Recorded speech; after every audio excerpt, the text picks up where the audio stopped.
Good morning my dear friends, good morning my dear student. मैं हूँ त्रिवेदी आरती, Shrimati MS Lakhani कन्या विद्यालय की यूट्यूब चैनल में मेरे सभी विद्यार्थियों का स्वागत करती हूँ। बच्चों, आज हम हमारी पाठ्य पुस्तक में दिए गए पुरानी चीज़ों के पक्ष में काव्य का आज हम अध्ययन करने जा रहे हैं। तो हमारा आज का जो पद्य है पुरानी चीज़ों के पक्ष में, उनके कवि का नाम है राजेश जोशी।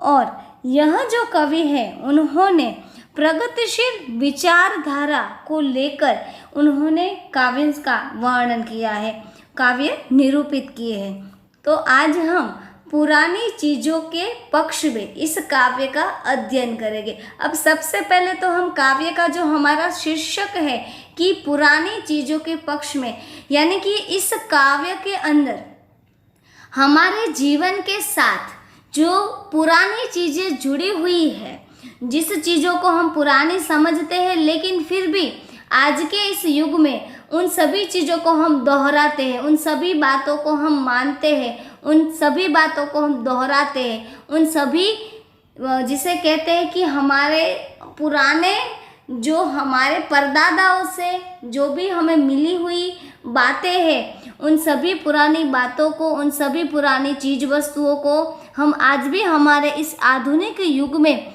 हम उसको अच्छी तरह से उसका संग्रह करते हैं, अच्छी तरह से उसकी देखभाल करते हैं। तो इस काव्य का जो शीर्षक है कि पुरानी चीज़ों के पक्ष में, यानी कि जो पुरानी चीज़ें हैं उनको आज हम दोहराने जा रहे हैं। और इस परिवर्तनशील युग में जो पुरानी चीज़ है वह किस तरह से जुड़ी हुई है उसका भी इस काव्य में वर्णन किया है।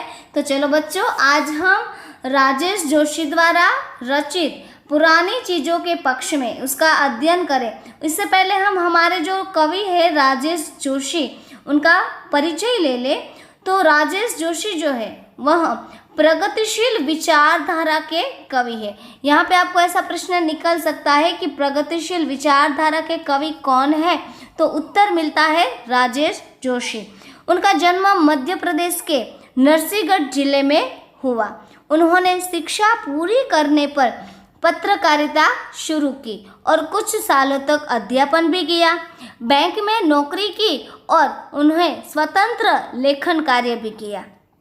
अपने भावों और विचारों को व्यक्त करने के लिए उन्होंने कविता के अलावा कहानियाँ, नाटक, लेख, टिप्पणियाँ आदि पर कलम चलाई और इनके साथ साथ उन्होंने लघु फिल्म के लिए पटकथा लेखन भी किया था। इसलिए भारतीय भाषाओं के साथ अगर उनकी हम गणना करें तो उन्होंने अंग्रेजी, जर्मन, रूसी भाषा में कई कविताएं जो है उसका उन्होंने अनुवाद भी किया है। राजेश जोशी जी है, उन्होंने 4 कविता संग्रह हिंदी साहित्य को भेंट स्वरूप में दिए, यानी कि उनका योगदान काव्य संग्रह में बहुत सर्वोपरि है, बहुचर्चित भी है। एक दिन बोलेंगे पेड़, मिट्टी का चेहरा, नेपथ्य में हंसी और पंक्तियों के बीच में आदि उनकी जो कविता के संग्रह है, काव्य संग्रह है, वह हिंदी साहित्य की अनमोल भेंट है। कहानी संग्रह में भी उन्होंने सोमवार और अन्य कहानियाँ, इसके साथ साथ उन्होंने जो यहाँ पे कपिल का पेड़ और 3 नाटक, अच्छे आदमी और जादू जंगल, टंकारा का गाना आदि उन्होंने जो कहानियाँ लिखी है वह कहानियाँ बड़ी ही दिलचस्प है। उन्होंने आलोचनात्मक टिप्पणियाँ भी की और इस पे किताब भी लिखी है। उन्होंने शमशेर सम्मान, पहल सम्मान और मध्य प्रदेश सरकार का शिखर सम्मान और मक्खनलाल चतुर्वेदी के सम्मान के साथ उन्हें केंद्रीय साहित्य, बच्चों यहाँ पे आपको प्रश्न निकल सकता है कि उन्हें केंद्रीय साहित्य अकादमी के पुरस्कार से सम्मानित किया गया था। तो हमारे राजेश जोशी जी है वह एक ऐसे कवि है जिनके अंदर कहानियाँ, काव्य और कई ऐसी पत्रकारिता का व्यक्तित्व छिपा हुआ था। बच्चों, आज इसके द्वारा रचित यह पुरानी चीज़ों के पक्ष में उसका आज हम अध्ययन करते हैं। तो राजेश जोशी की जो कविता है यहाँ पे जो लिखी हुई है, इस कविता में उन्होंने स्थानीय बोली बानी यानी कि मिजाज और मौसम इन सभी को यहाँ पे उन्होंने व्यक्त किया है। इस कविता में सच के साथ साथ मनुष्य को बचाए रखने के लिए जो हम निरंतर संघर्ष करते रहते हैं, इसका उन्होंने यहाँ पे प्रकाश डाला है। आधुनिकता के बढ़ते कदम से जो दुनिया में नष्ट होने का जो खतरा है, इसका भी यहाँ पे उन्होंने प्रबंधन दिया है। यानी कि जीवन की संभावना की खोज के जो कवि है, इस कवि ने जो मनुष्य की जो बेचैनी है, इस बेचैनी को यहाँ पे शाश्वत रूप में उसका महत्व दिया है। आधुनिक भागदौड़ में जो नई नई वैज्ञानिक जो उपकरण है, वैज्ञानिक उपलब्धियाँ है, तथा जो क्रूरता के माहौल में हमारी जो प्राचीन मान्यताएं छिपी है, प्राचीन जो वस्तुएं हैं, जो हमारा प्राचीन जीवन दर्शन है, आज हम उस जीवन दर्शन को फिर से याद करेंगे और इस कविता के माध्यम से हम जो परिवर्तनशील हमारा जो जीवन है, हमारा जो संघर्ष है, इस संघर्ष के बारे में आज हम प्रकाश डालते हैं। यानी कि इस सच और झूठ के बारे में हम देखेंगे कि मनुष्य का जीवन जो है इस दो पहलू में किस तरह से बीतता है। यहाँ पे पंक्तियाँ है कि कितनी ही बदल जाए यह दुनिया, काम आती रहती है लोगों के कुछ पुराने चीज़ें हर वक्त। यानी कि कितनी ही बदल जाती है दुनिया जो है वह परिवर्तनशील है। यह दुनिया कैसी है? यह दुनिया परिवर्तनशील है और काम आती रहती है लोगों की कुछ पुराने चीज़ें हर वक्त। हर वक्त का अर्थ क्या होता है? प्रतिदिन, हर समय। तो दुनिया जो है वह परिवर्तनशील है, बदलती रहती है और दुनिया में परिवर्तन प्रतिदिन नित नए परिवर्तन होते रहते हैं। लोग जो है वह कुछ न कुछ नई नई चीज़ों के शौक़ रखते हैं और नई नई चीज़ों को अपनाते हैं, लेकिन फिर भी हमारी जो पुरानी जो अच्छी चीज़ें होती हैं, आज भी हम उस पुरानी चीज़ों को हर वक्त संभाल कर रखते हैं, हम उसे याद करते हैं। नानी की कहानियाँ और दादी के घरेलू इलाज के नुस्खे काम आते रहते हैं जैसे सदियों पुराने पहाड़ और प्राचीन। यहाँ पे हमारे कवि है वह ऐसा कहते हैं कि दुनिया भले ही परिवर्तनशील हो, दुनिया चाहे कितनी ही आगे क्यों न बढ़ती जाती हो, लेकिन इस दुनिया के नित नए परिवर्तन होते रहने के बावजूद भी नए नए शौक़ को अपनाते हैं, नए नए शौक़ को पालते हैं। फिर भी हमारी जो पुरानी चीज़ें होती है, हमारी जो पुरानी आदतें होती है, आज भी हम उसका त्याग नहीं करते, उसे संभाल के रखते हैं। आगे कहते हैं कि चाहे हमारी जो पुरानी चीज़ें होती है उन चीज़ों को हम कभी भी त्यागते नहीं हैं। जैसे कि नानी की कहानियाँ, जो नानी माँ हमें कहानियाँ सुनाती है ना बच्चों, उस कहानी को आज भी हम दोहराते हो। हमारे दादी माँ के घरेलू इलाज, घरेलू नुस्खे, बच्चों देखो आज भी कई सारी ऐसी मेडिसिन्स है जिससे कई सारे रोग जो है वह मिट जाते हैं, लेकिन फिर भी हम कभी कभी ऐसे दादी माँ के जो नुस्खे होते हैं जिसे आज हम दोहराते, जो दवाइयाँ होती है उस दवाइयों के बजाय हम उस दादी माँ की दवा का सेवन करते हैं। तो इस नुस्खे का अर्थ क्या होता है? कागज़ पर लिखी गई दवा। तो आज भी हम दादी माँ की जो घरेलू दवा होती है उसका सेवन सबसे पहले करते हैं। चलो जुकाम हो गया तो घर में से हल्दी का पानी पी लिया। तो इस तरह से चाहे कितना भी युग हमारा परिवर्तनशील क्यों न हो, लेकिन प्राचीन जो हमारी संस्कृति है, जो हमारी चीज़ वस्तुएं हैं, उसे हम कभी भी छोड़ते नहीं हैं, उसे हम अपने जीवन के साथ ही जुड़े रखते हैं। यानी कि युग परिवर्तनशील भले ही हो, बरोबर, यहाँ पे क्या कहा है कि युग परिवर्तनशील भले ही हो, लेकिन काम आज भी क्या आता है? हर वक्त हमारा जो पुराना ख्याल होता है वही आज भी हमारे जीवन के साथ जुड़ा है। पुरानी चीज़ें जो है वह आधुनिक युग में भी हमें हमेशा काम आती है। किस तरह से? कि जिस तरह से नानी माँ की कहानियाँ होती है, दादी माँ के घरेलू नुस्खे होते हैं जो इलाज के लिए दादी माँ हमें कहती है और हम घर में बैठ के वह करते हैं। तो हम जो है वह हमारे आधुनिक युग में भी उसका जो नाता है, पुरानी चीज़ों के साथ हमारा जो नाता जुड़ा हुआ है, वह देखते हैं कि नानी की जो भी ज्ञानप्रद कहानियों में से हमें क्या मिलता है, बोध मिलता है। तो ज्ञानप्रद कहानियाँ आज भी हम सुनने के लिए तैयार हो जाते हैं। बच्चे LKG में जाए, UKG में जाए, कहीं भी दुनिया के हर क्षेत्र में भले ही क्यों न जाए, लेकिन जब वह अपनी नानी माँ के पास या अपने दादी माँ के पास जो कहानियाँ सुनता है, तो बच्चा उसमें से जो सीख पाता है, जो सीख उसे मिलती है, वह सच में बहुत ही सचमुच ज्ञानप्रद होता है। तो आज भी हम उसको दोहराते हैं। आज भी हम बच्चों को कुछ भी सिखाना है तो कहानियों के माध्यम से सिखाते हैं। तो कहानियाँ और दादी जी के जो घरेलू नुस्खे, तो इन जो पुरानी जो बातें हैं, इन दोनों पुरानी बातों को आज भी हम काम में लेते हैं, यानी कि काम आते रहते हैं। जैसे सदियां पुराने पहाड़ और प्राचीन और स्मृतियां उनके किनारे बसी हुई सभ्यता है। ठीक है, कि हर युग में लोग कुछ न कुछ काम तो आते हैं। जिस तरह से हमारी प्राचीन सदियां, यानी कि पुराने पर्वत जो है, पहाड़ का अर्थ क्या होता है, पर्वत, और उनके किनारे बसी हुई जो हमारी प्राचीन संस्कृति है, सिंधु संस्कृति, आर्य संस्कृति, द्रविड़ संस्कृति, तो इन प्राचीन संस्कृति की जो सभ्यता है वह आज भी हमारे जीवन से नष्ट नहीं हुई है। आज भी जिस तरह से वह लोग अपनी जीवन शैली को बिता रहे थे, हम भी उसी के माध्यम से हमारा जीवन जो है वह बिता रहे। बच्चों, आपने वो फिल्म तो देखी होगी मोहनजोदारो, तो उसमें आपने वही देखा कि उस मोहनजोदारो के माध्यम में उस संस्कृति, वो प्राचीन संस्कृति की बात उसमें बताई है। तो वह प्राचीन संस्कृति है, उसमें हमने देखा कि किस तरह से व्यापार बाजार था, किस तरह के लोग जो है उनकी बोलचाल की भाषाएं थी, कैसी रहन सहन थी, कैसा उनका वेशभाव था। तो यह जो संस्कृति थी, उसी संस्कृति को आज हम दोहराते हैं, उसी सभ्यता को आज हमने बनाए रखा है, यानी कि हमारे हृदय में से वह नष्ट नहीं हो सकती है। प्राचीन संस्कृति को हम जिस तरह से कायम रखते हैं, उसी तरह से कि जो लोग हमें पुराने जो लोग हैं वह काम आते हैं, उसे हम छोड़ते नहीं हैं। तो उनकी बातों को हम जकड़ के रखते हैं, अपने जीवन के साथ जुड़कर रखते हैं।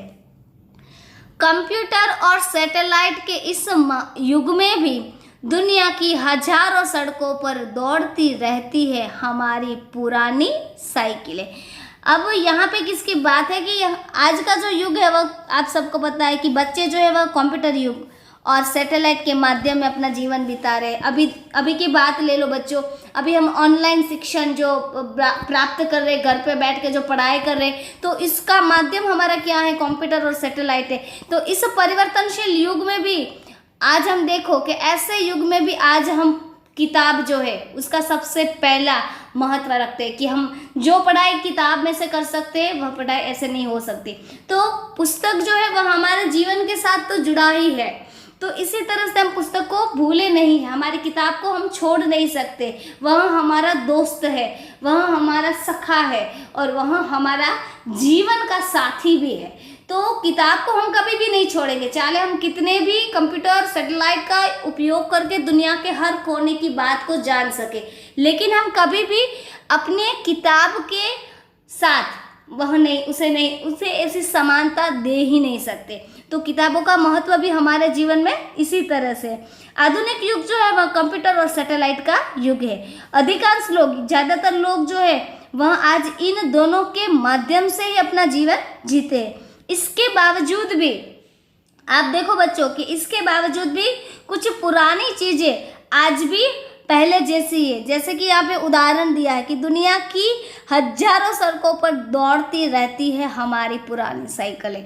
बच्चों अच्छी बात बताए कि साइकिल भले ही पुराने युग की हो, वो अभी तो नवीनीकरण का जो हमारा जीवन काल चल रहा है तो उसमें तो साइकिल जो है वह पुरानी है।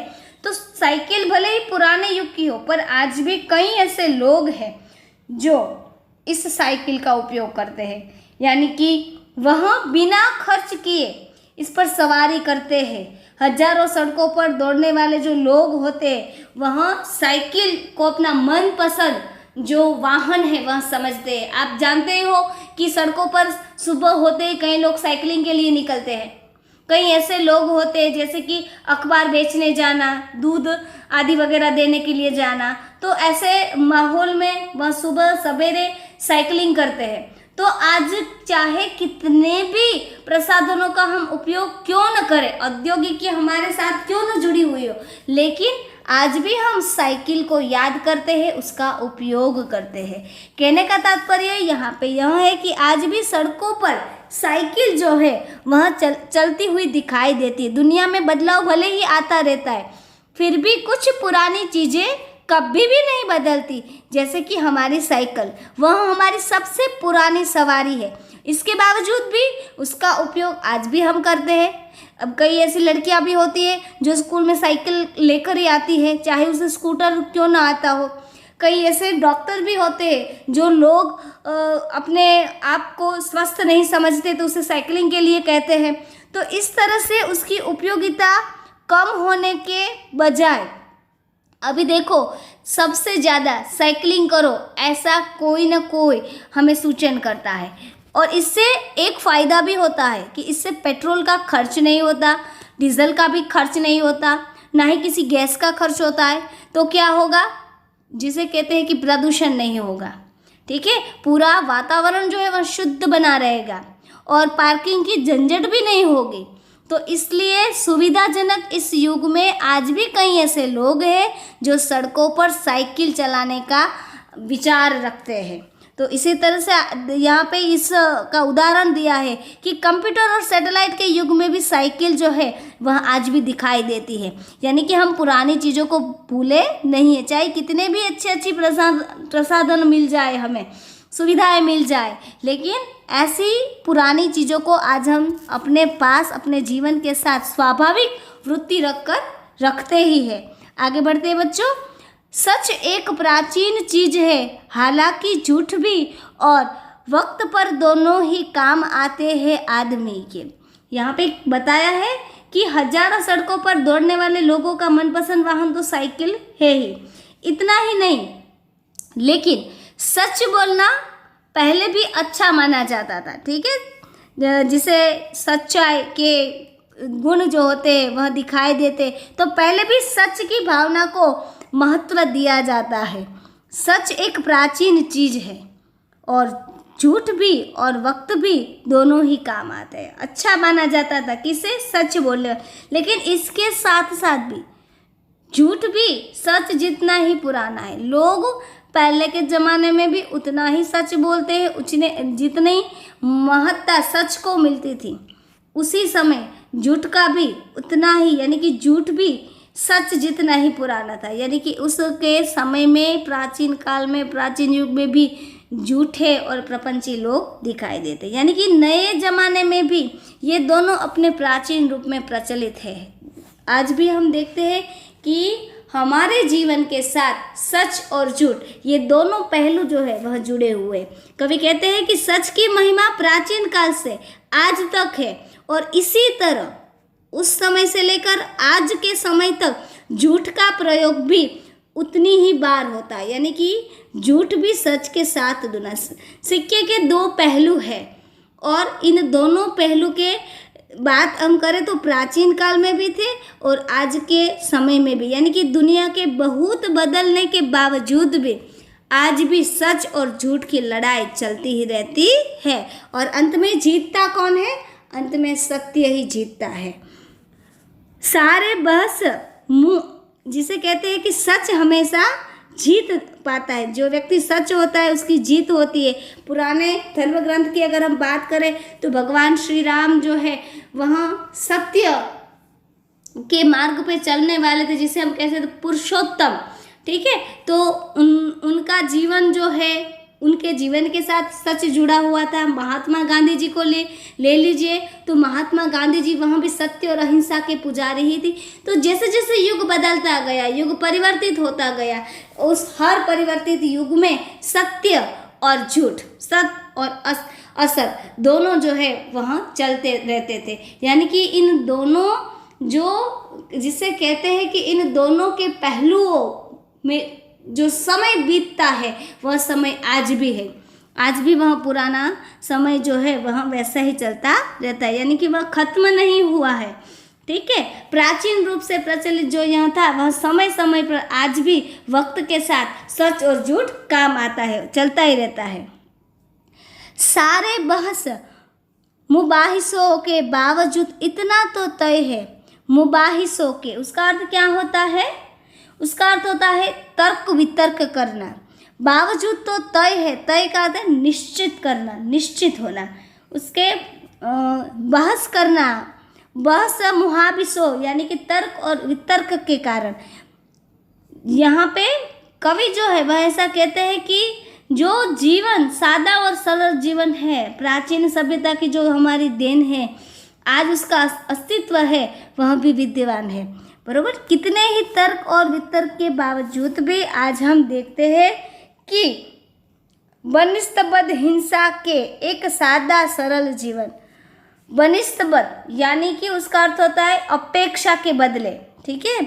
बनिष्ठबद्ध का अर्थ होता है अपेक्षा के बदले, हिंसा की अपेक्षा के बदले एक सादा और सरल। आज भी लोग सादे जीवन की यात्रा को यानी कि सादा और सरल जीवन जो जीने की भावना रखते हैं। प्राचीन युग में लोग जो है उनकी जीवन शैली कैसी थी? वह उनकी जीवन शैली सरल थी, सादगी से भरी हुई थी। तो आज के युग में भी कई ऐसे लोग हैं जो अपने जीवन में सादगी को अपनाते थे, अपने जीवन में वह लड़ाई झगड़े आदि को छोड़कर प्रेम और मानवीय संस्कार के बीच अपने जीवन को बिताने का विचार रखते हैं। ज़्यादा काम आते हैं लोगों के, कौन सबसे ज़्यादा काम आता है? जो सरल जीवन जीता है, आज भी उसका अस्तित्व है। आधुनिक युग में जो हिंसा है, अहिंसा है, इसके वातावरण में भी आप देख सकते हो कि कई ऐसे लोग हैं जिसका जीवन जो है वह सरल और सादा जीवन है, वह बिताते हो और ऐसे लोग काम आते हैं। बच्चों, कभी कभी हम ऐसा बोल देते हैं कि आज के लोग जो है वह सबसे ज़्यादा सेल्फिश है। ऐसी बात नहीं है, आज के जीवन में भी ऐसे कई लोग हैं जो समाज सेवक, स्वयं सेवक का कार्य करते हैं और समाज को जीवित रखने के लिए काम करते हैं। तो ऐसे भी लोग हैं जो अपनी जिंदगी को दूसरों के लिए जीने की भावना रखते हैं। तो जिसे कहते हैं कि बदलती हुई सीमाओं के साथ साथ लोगों की विचारधारा बदलती है, लेकिन जीवन की सरलता आज भी हमारे जीवन से जुड़ी हुई है, जो प्राचीन युग में भी थी और आज के युग में भी है और रहेगी। हथियारों का शोर इसलिए ज़्यादा कि वे ज़्यादा संगठित है। धूम कम शोर मचाती है वृक्षों से, विनम्रता कोई कायरता नहीं। हथियार यानी कि आज का माहौल कैसा है, यहाँ पे हथियारों शब्द है, उसका अर्थ क्या होता है? क्रूरता। और शोर इसीलिए ज़्यादा है क्योंकि संगठित है। आज का जो युग है वह क्रूरता और विनम्रता में से विनम्रता को श्रेष्ठ मानता है। संगठित की भावना है, एक सूत्र वसुधैव कुटुंबकम, ऐसी भावना हमारे बीच आज भी छिपी हुई है।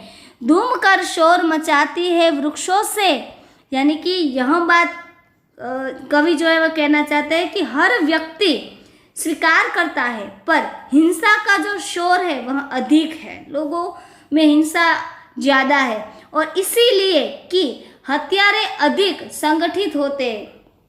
आज हम देखते हैं कि आतंकवाद, मारामारी, हमलाखोर, इसका प्रभाव ज़्यादा दिखाई देता है और विनम्रता, सभ्यता, संस्कृति का संचयन करना, उसे संभाल के रखना, सभ्यता को अपनाना, विनम्रता होना, ऐसे लोगों की गणना आज कम होती है। लोग नहीं है ऐसी बात नहीं है, लेकिन ऐसे लोगों के स्वाभाविक वृत्ति का भाव कम होता है। शोर के लिए कोई स्थान नहीं होता, शोर का प्रवेश होने पर विनम्रता नहीं रहती। यह बात कवि हमें समझाने चाहते, लेकिन किस उदाहरण से? उन्होंने वृक्ष और धूम के माध्यम से। अब धूम है, उसका अर्थ क्या होता है बच्चों? यहाँ पे देखो, धूम शब्द है। धूम यानी कि लोचदार जो घास होती है ना, उसे धूम कहते हैं। एक प्रकार की लोचदार घास होती है, उसे धूम कहते हैं। तो धूम कम शोर मचाती है वृक्षों से, विनम्रता कोई कायरता नहीं। भले ही लोग जो है वह कभी कभी अत्याचार को सहन करते हैं, तो वह इसीलिए सहन करते हैं क्योंकि वह लड़ाई झगड़े से पर होना चाहते हैं। तो इसका मतलब ये नहीं कि वह कायर है। यह बात कवि हमें वृक्ष और धूम के माध्यम से समझाते हुए कहते हैं कि तनकर खड़े हुए जो वृक्ष है वह हवा लगने पर बहुत शोर करते हैं, उसके जो पत्ते होते हैं उसकी आवाज़ निकलती है, शोर मचाते हैं, पर टूटकर गिरते भी हैं। देखो ना, बहुत जिसे कहते हैं कि जोरदार से अगर आंधी जैसी पवन निकल पड़ी तो उस किसी भी वृक्ष के पत्ते, जो पेड़ के पत्ते होते हैं, वो तो गिर जाएंगे, टूट जाएंगे। पर जो छोटी सी होती है लोचदार दुम, वह हवा लगने पर कभी शोर नहीं मचाती। जैसे पानी में होता है ना, तो पानी में छोटी छोटी दुम निकलती है, आपको पता हो। तो वह जो जिसे छोटी छोटी घास कहते हैं, तो वहाँ कितनी भी आंधी और तूफान की कैसी भी लहर क्यों न आ जाए, लेकिन वह कभी भी शोर नहीं मचाती, क्योंकि उसके पत्तों की, उसके जो ऐसे दानेदार होते हैं उसकी आवाज़ नहीं आती। और जो पेड़ के पत्ते वह आवाज़ लगाते और गिर भी जाते, और जो हवा जो है वह धूम को कुछ बिगाड़ नहीं सकती। देखो, उसको निकाल नहीं पाएगी। पेड़ के पत्ते तो गिर जाएंगे, जूझ जाएंगे, लेकिन धूम है वह आवाज़ भी नहीं करती और उसे बिगाड़ भी नहीं देती। यानी कि विनम्रता जिसमें होती है उस व्यक्ति का भूषण है, और इसे कायरता नहीं समझना। ऐसा नहीं है कि वह व्यक्ति जो है वह अपने इस समाज के जो अत्याचार है, इस अत्याचार सहन करता है, ऐसे अत्याचार को वह सहन करता है, ऐसी बात नहीं है। लेकिन वह क्या चाहता है, वह विनम्र भाव से लोगों में वसुधैव कुटुंबकम की भावना चाहता है। वह ऐसा मानता है कि शोर से ज़्यादा विनम्रता होनी चाहिए, यानी कि विनम्रता से जीवन बिताना चाहिए। इस नए जमाने के जो लोग हैं, नई नई मूर्खता के बावजूद बची रहती है पुरानी समझदारियाँ। इस तरह से कवि कहते हैं कि जो नए जमाने के तरह तरह की जो मूर्खता है, उसके बावजूद पुरानी समझदारी हमेशा बची रहती है। जो लोग समझदार होते हैं, उस लोग में समझने की जो शक्ति होती है, इसके कारण वह विनम्र हो जाते हैं, विनयी हो जाते हैं। वह कभी भी आक्रोश प्रकट करते हुए लड़ने और झगड़ने की बातें नहीं करेंगे। लड़ने और झगड़ने की बातें कौन करेंगे? जो हत्यारे हैं। ऐसे लोग का संगठन ज़्यादा है हमारे इस आधुनिक युग में, लेकिन ऐसे भी लोग हैं जो इसको सहन करते हैं। लेकिन ये सहन क्यों करते हैं? क्योंकि वह हमारी पुरानी समझदारी से वाकिफ़ है। यानी कि यहाँ लोग जो है वह हमारी पुरानी संस्कृति, हमारे पुराने जो हमारे बुजुर्ग को ने जो संस्कार हमें दिए, इस संस्कार को वह अपनाते हैं और उसके जीवन से जुड़े होने के कारण वह ऐसा कार्य करने के लिए समर्थ नहीं है। यादों में शेष क्या रह जाती है? यहाँ पे लिखा है, स्मृतियों में बची रहती है थोड़ी सी टीस और थोड़ी सी मिठास। टीस का अर्थ क्या होता है? टीस यानी कि जो हमें पीड़ा देती है उसे हम टीस कहते हैं। जिस बात से हमें पीड़ा होती है उसे हम टीस कहते हैं। यानी कि हमारी पुरानी बातें अच्छी भी है, बुरी भी है, लेकिन हम उसे छोड़ नहीं पाते हैं।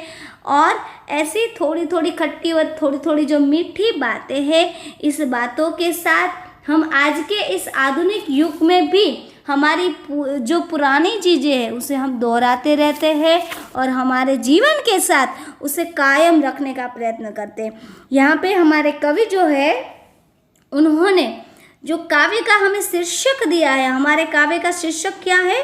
पुरानी चीज़ों के पक्ष में। तो इस शीर्षक के माध्यम में हमने देखा कि कविता में कवि ने उन चीज़ों को बड़े ही, जिसे कहते हैं, मज़ेदार नज़र से उन्होंने बात की है कि जो पुरानी होकर भी आज भी हम उन चीज़ों को याद करते हैं, उन चीज़ों को अपनाते हैं और उन चीज़ों के साथ ही हम अपने जीवन को बिताते हैं। यानी कि हम उसे छोड़ते नहीं हैं। इस बात पे उन्होंने गौर किया है। जो नदियों के किनारे बसी हुई हमारी जो प्राचीन संस्कृति है, आर्य संस्कृति, द्रविड़ संस्कृति, हड़प्पीय संस्कृति, वह जो प्राचीन संस्कृति की जो सभ्यता थी, वह सभ्यता की स्मृतियों को आज भी हम हमारे जीवन के साथ जुड़कर बिताते करवाते हैं, तो आज भी हम उसे भूले नहीं है। और उनके साथ साथ हमारे जीवन का एक बहुत ही महत्वपूर्ण गुण जो है उस पर उन्होंने प्रकाश डाला है कि हमारे जीवन के अंदर हमें किस बात पे ख्याल रखना चाहिए, तो विनम्रता में कोई कायरता नहीं, यानी कि विनम्रता मनुष्य का श्रेष्ठ गुण है।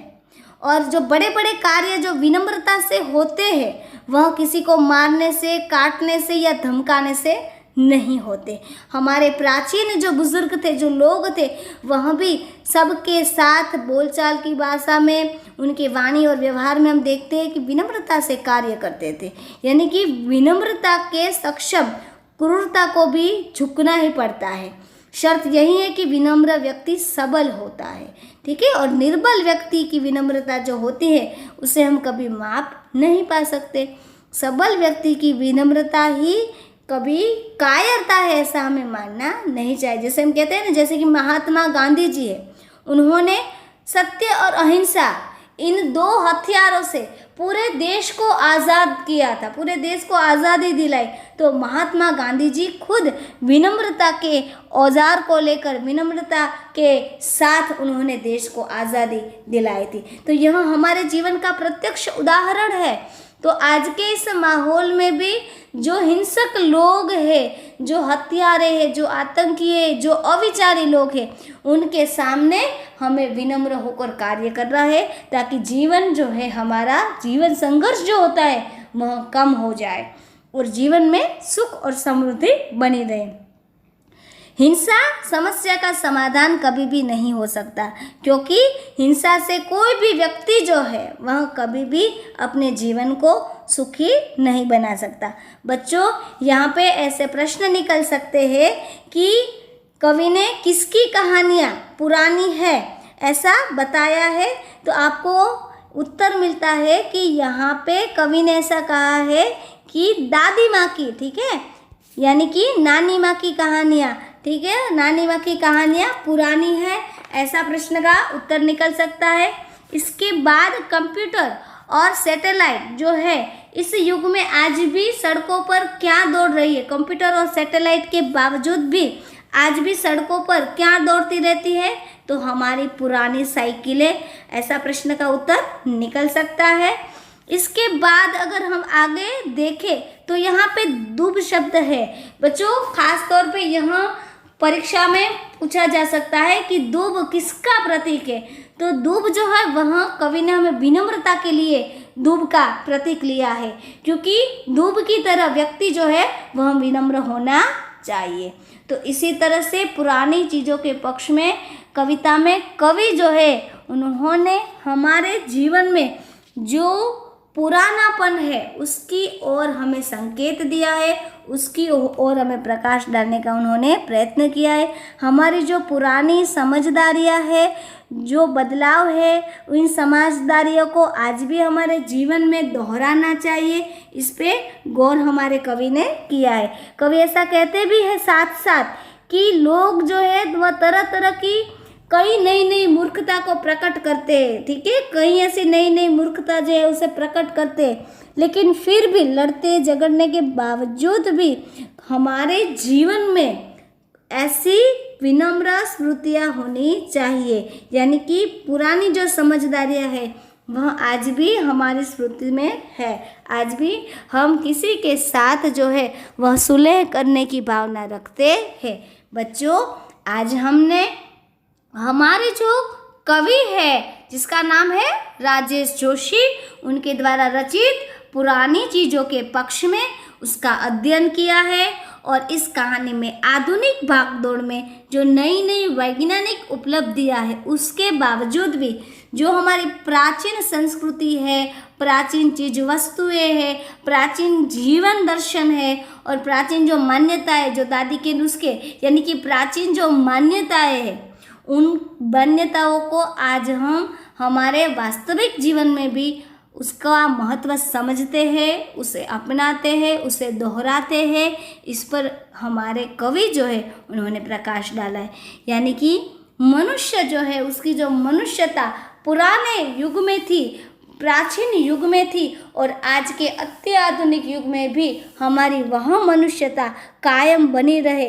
जीवन संघर्ष में भी हमारे साथ युग परिवर्तन के साथ भी हमारी पुरानी जो पद्धति है, पुरानी जो जीवन संस्कृति है, वह हम बनाए रखें, इस पर उन्होंने प्रकाश डाला है। बच्चों, आज के इस वीडियो में हमारा जो पद्य 3 है पुरानी चीज़ों के पक्ष में, यह पूर्ण होता है। Thank you my dear student.